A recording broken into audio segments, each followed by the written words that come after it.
So you just bought the pre-constructed Viserai Blitz deck and you want to improve it without breaking the bank. Well, you both can and can't. Unfortunately, Viserai is actually not legal in official Blitz events because of reaching Living Legend status some time ago. It seems that LSS intended these decks to be more kitchen table products for newer players. However, if you're watching this video, that means that you probably want to take Viserai to your LGS. But don't worry, this video will be going over some easy upgrades that you can make to this out-of-the-box deck for about $35 to turn it into a classic constructed deck. We'll be adding some affordable equipment and key cards to the deck so you can have a more powerful list for a reasonable price. If you're new to Flesh and Blood, I highly advise you play these more budget upgraded decks before you decide to invest in expensive cards like the legendary equipment. I'm going to be using Card Trader as my price guide for this video, although I highly recommend you shop around at some local stores to see if they carry singles before you buy online. Also, because we're changing this deck to a classic constructed deck, I'm going to structure this video differently than I did for my other Blitz upgrades. I'm going to go over what to remove first and then go into what to add after rather than doing them at the same time. So, with that said, let's get into the list. First on the chopping block are the copies of Belittle and Minnowism, since they work together, and Belittle is legal in Blitz, but banned in Classic Constructed. I know it's a little confusing, this is gone in Blitz, this card's banned in CC. Listen, I don't make the laws, I just enforce them. Also coming out of the deck are the yellow Spellblade Assaults, blue Bloodspill Invocations, and yellow Meet and Greets. We're also going to remove 2 equipment pieces, so we'll get to that now. This deck comes with some solid equipment, but his signature weapon, the Nebula Blade, is so 2020.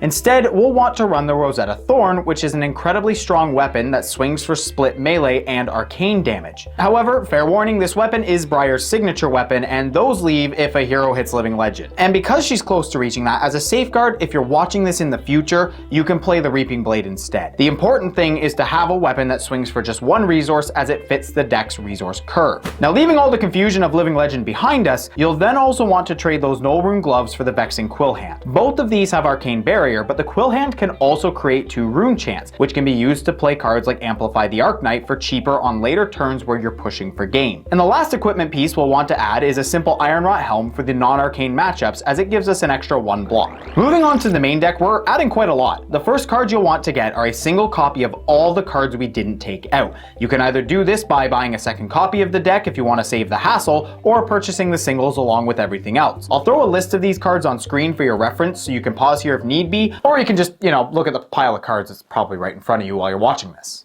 But finally, let's get to the new cards we want to add. Starting off with a key card for the deck, we have Mordred Tide. This card makes any normal turn with Viserai go insane. Every time you trigger his ability to get a rune chant off of something like Mauvrin Skies or the Vexing Quill Hand, you get 1 more. The more things you do in a turn, the more extra rune chants you make. And the more rune chants you make, the more your opponents will cry. Another key card for this deck is Become the Arknight. Viserai needs to have both attack and non-attack actions to function, and Become the Arknight is a key card that lets you change one into the other. By discarding an attack, you can search for a Rune Blade non-attack and vice versa. This card will save you on those turns where you draw a clunky hand, and it's a blue pitch that blocks for 3, which makes it even more useful for this deck. Then we'll add 3 Sonata Arcanics. 9 times out of 10, you're going to pay nothing into this card, revealing just the top 3 cards of your deck. For each non-attack, you get to put an attack into your hand, so if you do pay more into it and reveal, say, 4 cards and hit 2 of each, you get both attacks to your hand. And for each attack added to your hand, you also get to fire off an arcane at your opponent. Fair warning though, sometimes this card whiffs and it will feel bad, but it's a free non-attack action with Go Again, so we're running it. After that, we're going to add to those blue Mauvrin Skies the deck comes with by putting in both the red and yellow copies. These not only give your next Runeblade attack Go Again for 0 cost, but also get you rune chants on hit. These give you your most common playline. Start with Mauvrin Skies, send a 2-cost attack by pitching a blue, and then finish off the chain with Rosetta Thorn. You really will want to run all 9 of these as they make the whole deck function. And because this Go Again effect is so important, let's add 3 more by putting in 3 blue Lead the Charges. Viserai not only needs the blue pitch, but it also gives all of your 2-cost attacks Go Again, so it essentially serves as a Mauvrin Skies without the on-hit.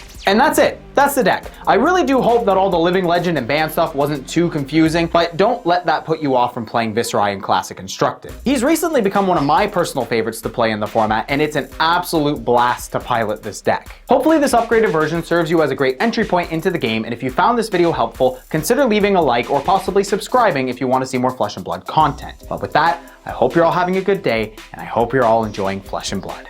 If you like this video and want to help support me, consider either becoming a channel member or checking out my Patreon. There are different levels of bonuses like early access to videos, signed cards, and even custom hero cards. And to those who are already supporting me, you have my deepest and most honest appreciation. It's because of all of you that I can continue to put in the work to bring the best content I possibly can to the Chadliest community in the TCG space. Thank you, my friend.